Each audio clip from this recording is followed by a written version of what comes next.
Sejam bem-vindos mais uma vez a outro programa Capela de Fé. Hoje o nosso tema é o relativismo. Nós vamos analisar o que significa isso para o cristão hoje, como ele deve se posicionar diante de situações difíceis. Vamos orar ao nosso Deus. Querido Pai que estás nos céus, te pedimos agora a tua bênção e tua guia ao estudarmos a tua palavra. Te pedimos, Senhor, que tu possas nos orientar e nos ajudar a tomarmos decisões corretas que honrarão e glorificarão o teu santo nome. Em nome de Jesus te pedimos. Amém. Muito bem. O que é o relativismo? Relativismo é acreditar que o certo e errado, verdade e erro, o que é moral ou imoral, é determinado pela situação e não por uma lei ou um princípio absoluto. Na década de 1970, nos Estados Unidos, um homem chamado Joseph Fletcher, professor da Trinity Evangelical School nos Estados Unidos, no estado da Virgínia, debateu com o Dr. John Warwick, professor da Trinity Evangelical School em Illinois, sobre a questão de situacionismo em San Diego State College no dia 11 de setembro de 1971. Ele disse, falando de Fletcher, que não existe um padrão absoluto do certo e errado. A prioridade em cada situação é o amor e não um princípio legalista. O amor é a primeira ordem de valor e mais importante que a lei. O outro lado do argumento disse que a lei é absoluto. Quando Deus fala uma coisa, por exemplo, a situação não determina se isso deve ser seguido ou não. O que Deus fala é absoluto. Porém, o lado que argumentou a favor do relativismo disse que Deus é flexível, que Deus ele pode ter dado mandamentos, mas esses mandamentos não são absolutos. Se uma situação requer o quebrantamento desse mandamento que Deus disse para salvar vida ou para um fim bom e justificável, então é correto quebrá-lo. O relativismo, portanto, diz que seria bom matar para salvar a vida de alguém que seja inocente. Seria bom contar uma mentira, se isso fosse necessário para preservar a vida de uma pessoa, porque a vida de uma pessoa é mais importante do que a lei que diz: não dirás falso testemunho. Em todas as decisões, o fim justifica o meio, diz os situacionistas, ou aqueles que creem no relativismo. Se o fim for mais importante que o meio utilizado. Também não existem princípios ou leis que podem ser aplicados a todas as pessoas em todas as situações. Ou seja, a situação é o árbitro do que é certo ou errado. Em outras palavras, meus amigos, na década de 1970 parece que houve um conflito entre os cristãos. Alguns argumentando que o relativismo é correto, outros argumentando que não é correto o relativismo, porque o nosso Deus é um Deus que tem leis e mandamentos absolutos. Ou seja, não é para o homem determinar o que é certo e errado baseado em sua própria sabedoria, sua própria perspectiva e seu próprio conhecimento, mas ele deve confiar em Deus e naquilo que ele fala para tomar suas decisões. Agora nós vamos analisar alguns exemplos bíblicos para nós vermos se Deus aprova ou não o relativismo. Por exemplo, Abraão no Egito com sua esposa Sara. Será que foi correto ele contar uma mentira para salvar sua vida? A motivação foi boa? Ele queria preservar sua vida porque ele tinha um propósito importante para cumprir para o Senhor? Também Saul, quando ele não eliminou todos os amalequitas, Será que não foi justificável o fato dele não matar os animais para ele poder oferecer a Deus aquelas ofertas?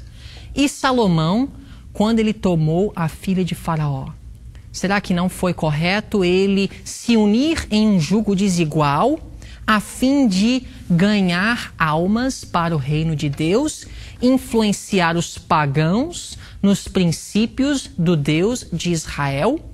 E Pedro, quando ele levantou a espada para cortar a orelha de Malco, será que Jesus não se agradou com aquela atitude?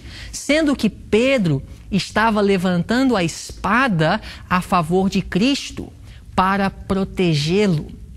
Meus amigos, esses relatos bíblicos foram colocados na palavra de Deus para nos mostrar que o homem não é dono da situação. Esses homens agiram de uma forma que Deus não aprovou e Deus os repreendeu. Agora, nós temos exemplos na Bíblia de pessoas que foram colocados em situações semelhantes, porém tiveram outras atitudes. E nós vamos ver que a Bíblia aprova tais exemplos de coragem e fé. O primeiro exemplo que nós vamos analisar é o exemplo de José no Egito. Vocês lembram muito bem que José ele foi vendido por seus irmãos. Ele tinha toda oportunidade, todo o direito de reclamar e murmurar contra Deus, pois ele estava sendo fiel, porém Deus permitiu que ele fosse vendido de uma forma injusta. Porém, ele não murmurou, ele não reclamou e ele não se rebelou contra Deus. Ele foi colocado na casa de Potifar e ele demonstrou tal integridade, tal pureza de intenções e motivações, tal honestidade, que Potifar viu nele algo diferente. E José foi elevado, exaltado, ele foi promovido. Mas vocês sabem muito bem a história. A mulher de Potifar, ela ficou olhando para José com olhos impuros. Ela começou a convidar, ela começou a tentar José. Ela gostava de José. José, certamente um jovem, ele foi tentado a aceitar o convite da esposa de Potifar. Com certeza, ela não era uma mulher feia. Com certeza, não foi fácil. Com certeza, José poderia ter argumentado entre ele mesmo: se eu fizer isso, pelo menos eu estarei preservando a minha vida. Talvez vai ser só uma vez. Talvez eu fazendo assim, eu não vou ter problemas com essa mulher e ela vai me deixar em paz. Ele poderia ter racionalizado: se eu não deitar com ela, eu vou ser acusado falsamente, eu não sei quais vão ser as consequências. Talvez ele poderia ter concluído: é melhor deitar com essa mulher. Mas agora eu lhes convido a lerem comigo no livro de Gênesis, capítulo 39. Nós vamos ler o que a Bíblia relata a respeito dessa situação. Gênesis capítulo 39 e versículos 7 a 9. A palavra de Deus diz o seguinte: E aconteceu depois destas coisas que a mulher do seu senhor pôs os olhos em José e lhe disse: Deita-te comigo. Mas ele recusou e disse à mulher do seu senhor: Eis que o meu senhor não sabe o que está comigo na sua casa, e entregou em minha mão tudo o que tem. Ele não é maior do que eu nesta casa. E nenhuma coisa me vedou senão a ti, porquanto és sua mulher. Como, pois, posso eu cometer este grande mal e pecar contra Deus? Meus amigos, para José era mais importante obedecer a Deus do que a própria vida. Ele não amava a sua vida tanto que ele estaria disposto a comprometer aquilo que Deus havia falado, ferir os mandamentos do Senhor. Será que você tem tal fé e tal coragem, tal compromisso? Será que você não ama a sua vida até a morte? Meus amigos, nós temos outros exemplos na Bíblia, como, por exemplo, Ananias, Misael e Azarias, que não eram situacionistas.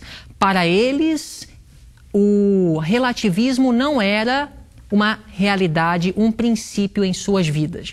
Nós vamos ler agora juntos, no livro de Daniel, capítulo 3, a respeito desses 3 jovens que também não estavam dispostos a comprometer os princípios de Deus. A Bíblia fala em Daniel, capítulo 3, e o versículo 16 a 18.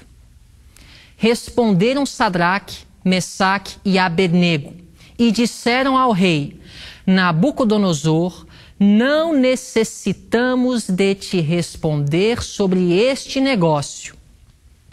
Eis que o nosso Deus, a quem nós servimos, pode nos livrar da fornalha de fogo ardente, e ele nos livrará da tua mão, ó rei.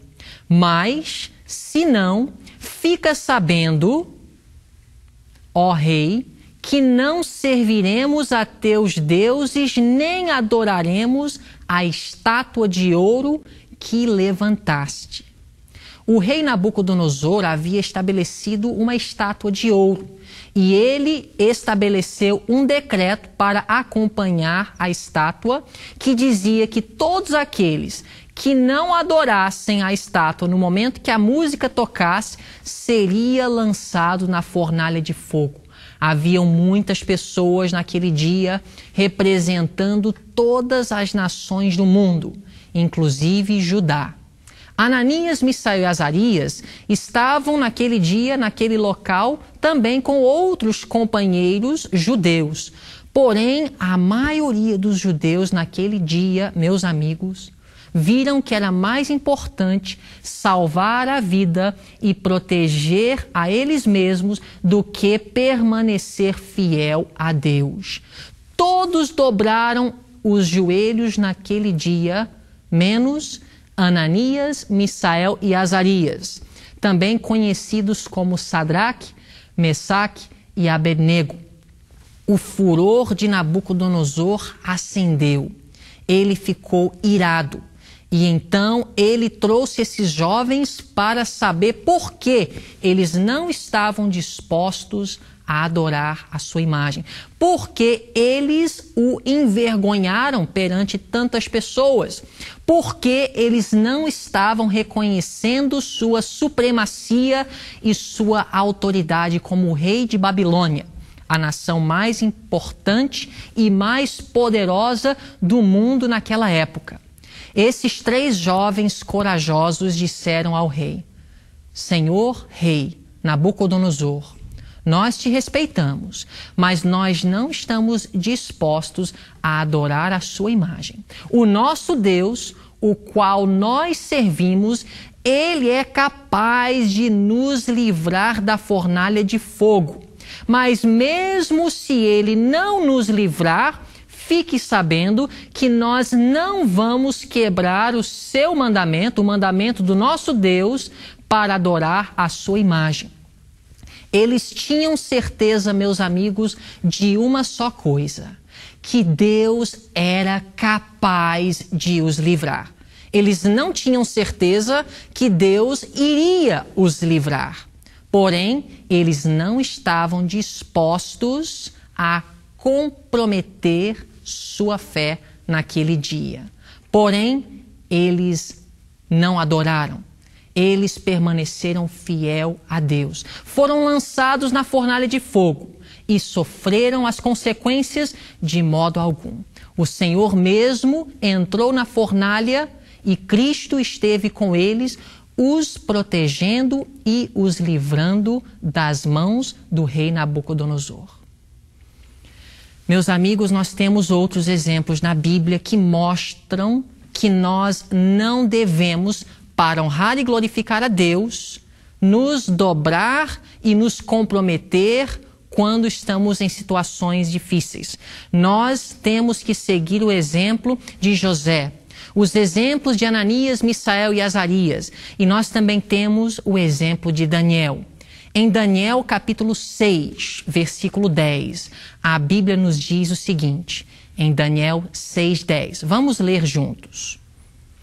Quando Daniel soube que o edital estava assinado, entrou em sua casa, no seu quarto em cima, onde estavam abertas as janelas que davam para o lado de Jerusalém, e 3 vezes no dia se punha de joelhos e orava, e dava graças diante do seu Deus, como também antes costumava fazer. Em Daniel capítulo 6, o rei da Medopérsia, Dário, estabeleceu uma lei que estava diretamente em conflito com a lei de Deus, assim como Nabucodonosor em Daniel 3. E Daniel, assim como os seus companheiros, teve que tomar uma decisão que foi muito difícil. Ele poderia ter racionalizado e dito: bom, pelo menos eu posso fechar as janelas e assim ninguém vai descobrir que eu continuarei orando ao meu Deus. Assim como Ananias, Misael e Azarias poderiam ter raciocinado: se a gente se ajoelha, a gente pode pelo menos evitar de morrer. A gente não precisa adorar a estátua. Nós podemos apenas fingir que estamos adorando, mas em nossos corações nós estamos negando a supremacia de Nabucodonosor. Será que Deus teria aprovado tal atitude? Esses 3 jovens e Daniel também decidiram fazer diferente. Eles não tiveram medo e não se importaram com suas vidas. Para Daniel, em Daniel capítulo 6, a honra de Deus era prioridade. Vocês conhecem muito bem a história. Daniel, ele foi lançado na cova dos leões. Foi o seu castigo de não ter orado ao rei Dario, e sim ao rei dos céus, o Deus de Israel. Mas Deus enviou o seu anjo e fechou a boca dos leões e o livrou do mal. Agora vocês podem estar pensando: bom, tudo bem, essas histórias são lindas, mas nesses casos Deus livrou os seus servos. É muito fácil a gente fazer o que Deus pede quando nós sabemos que Deus vai intervir. Mas esses jovens, meus amigos, não tinham certeza que Deus iria intervir. Eles apenas tinham fé que Deus era capaz de intervir, capaz de os livrar. Eles tinham certeza que suas vidas estavam nas mãos de Deus. Então fizeram certo porque era certo e deixaram as consequências com Deus. Quantos de nós estamos dispostos a fazer tal coisa? E se Deus não nos livrar, como seria nossa atitude? Bom, Ananias, Misael e Azarias não tinham essa certeza. Eles apenas sabiam que Deus era capaz. E no final, Deus viu por bem os livrar. Mas nós temos um exemplo na Bíblia de um caso em que Deus não interveio. Porém, Estevão, ele foi fiel também até a morte. Em Atos capítulo 7, Estevão foi colocado numa situação muito difícil. Ele estava pregando o Evangelho. Ele estava pregando o Cristo morto e ressuscitado. Ele estava pregando o poder da cruz, o poder da salvação que se encontra em Cristo. Os líderes da nação judaica estavam irados com todos aqueles que estavam pregando esta mensagem, porque ela estava em conflito com a sua agenda, os seus intuitos. Estevão, ele foi preso e foi indagado, ele foi questionado. Estevão tinha 2 opções. Ele podia negar Jesus e preservar sua vida, ou se posicionar firme e assim colocar sua vida em risco, assim como Daniel e seus companheiros fizeram. Bom, no caso de Daniel e seus companheiros, no caso de José, Deus finalmente interveio e glorificou os seus servos. Mas no caso de Estevão permaneceu fiel, mas nesse caso realmente foi até à morte. O homem não é capaz de sempre ver o futuro e determinar o que é certo e errado baseado na situação. Por quê? Às vezes o que parece ser o melhor não é o melhor. Estevão poderia ter racionalizado: eu tenho um ministério brilhante pela frente, eu sou jovem, eu não posso morrer nesse caso, então é melhor eu comprometer a minha fé apenas para satisfazer esses homens irados e depois eu continuarei pregando o evangelho. Mas isso teria sido uma mentira e teria sido um compromisso com o mal. E o verdadeiro servo de Deus, ele não age de tal maneira. Estevão, então, deu um testemunho fiel em Atos capítulo 7 da verdade. Ele mostrou a integridade de um verdadeiro homem que teme a Deus. Ele foi apedrejado. Nesse caso, o resultado não foi agradável, não foi um fim bom. E às vezes nós justificamos o meio pelo fim. Muitas vezes nós, na situação que nós enfrentamos, olhamos para o resultado e pensamos: bom, é melhor fazer esse errozinho para evitar um erro maior. Mas Estevão não pensou dessa forma. Para ele, o importante era fazer o certo. E Deus, no final, vai determinar qual é a melhor consequência, o melhor resultado. Humanamente falando, aquele dia foi um dia de derrota para o servo de Deus.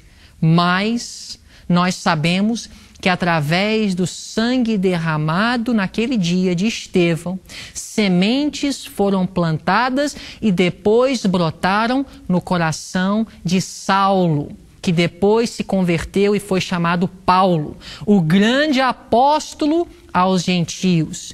Quem poderia medir os grandes resultados da fidelidade de Estevão naquele dia? Jamais algum homem.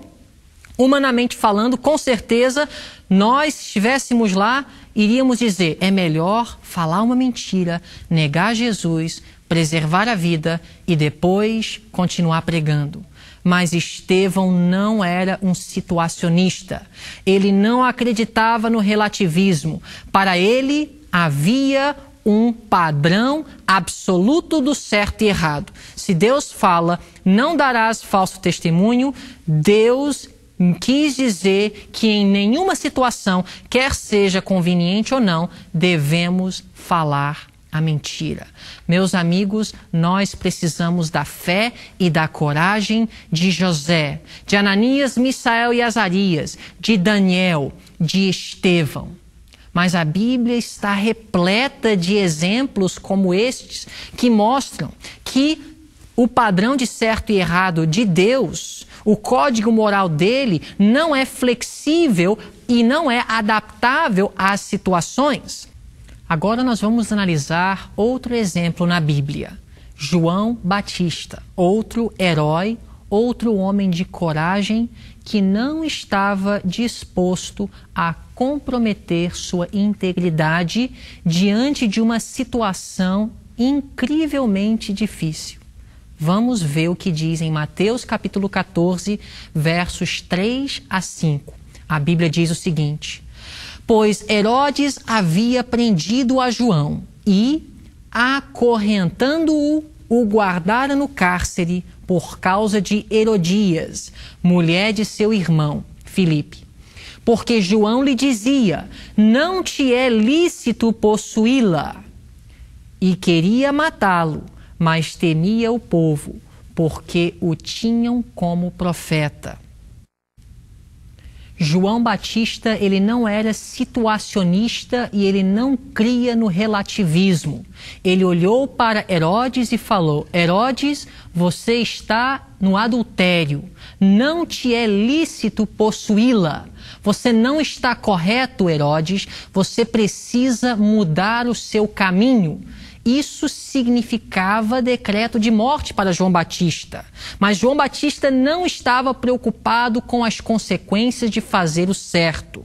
João Batista poderia ter dito, para salvar sua vida, para manter paz com Herodes: Herodes, eu sei que essa situação não é a melhor, mas ela não estava feliz de qualquer forma com seu marido, então nesse caso eu acho que você agiu da forma correta. João Batista falou assim? De forma alguma. Para João Batista, a prioridade era fazer a vontade de Deus, de fazer o certo porque era certo. João Batista não consultou conveniência, ele não pensou naquilo que era para ele melhor. E, meus amigos, percebam que Jesus não interveio, Jesus não o livrou. João Batista acabou morrendo e Deus permitiu que fosse assim.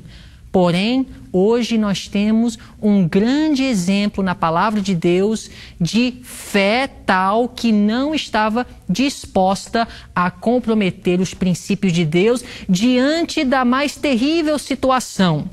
João Batista olhou para Herodes sabendo que ele poderia perder sua vida, mas ele declarou fielmente aquilo que era verdade: não te é lícito possuí-la.